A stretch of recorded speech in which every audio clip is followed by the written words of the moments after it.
J'attends ça depuis plus de 10 ans, moi. Alors je suis très heureux que ça fonctionne et que ce soit en place. C'est un peu une assurance tout risque sur la vie des territoires, l'eau. Parce que sans eau, on ne fait rien. C'est un merveilleux projet, ça, amener de l'eau dans ce secteur géographique qu'on a bien besoin. On redonne la vie à un territoire en donnant de l'eau. Pour nous, c'est magnifique, extraordinaire. C'est le projet qui aboutit et le commencement d'une longue aventure.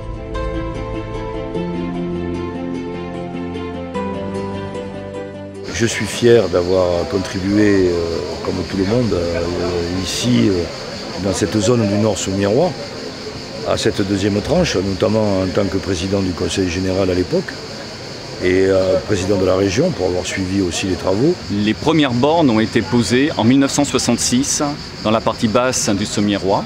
Puis, 30 ans après, en 1996, une première réalisation a été faite qui a permis d'équiper 700 hectares.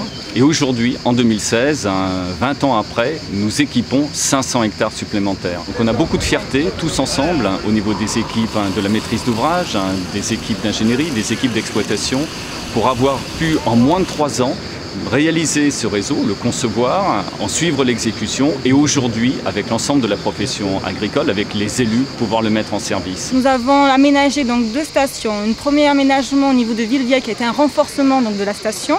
Puis nous avons construit une deuxième station qui est la station de Vic-le-Fesque qui apporte donc 90 litres par seconde avec une hauteur de 150 mètres de colonne d'eau pour pouvoir effectivement alimenter plus d'une cinquantaine de bornes réparties donc sur l'ensemble du secteur de Fontanès jusqu'à Moulezan. On a réussi avec du temps, mais on a tenu les délais. Dans cette région de Piémont-Cévenol, pour nous, c'est la garantie de perdurer, de pérenniser notre territoire. Quand on a des longues périodes sèches, on perd du volume.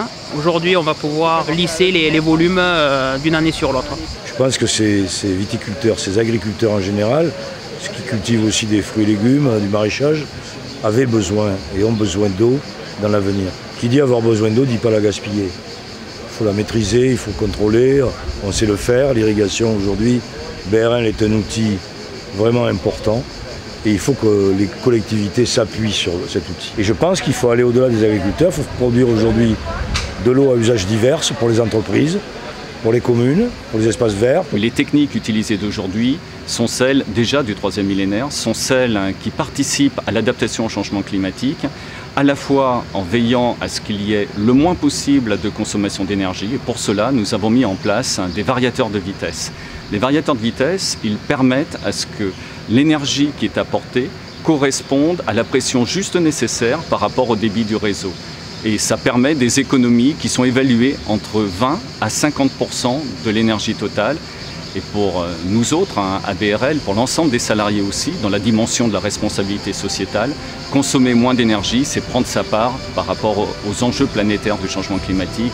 Pour nous, ça compte énormément.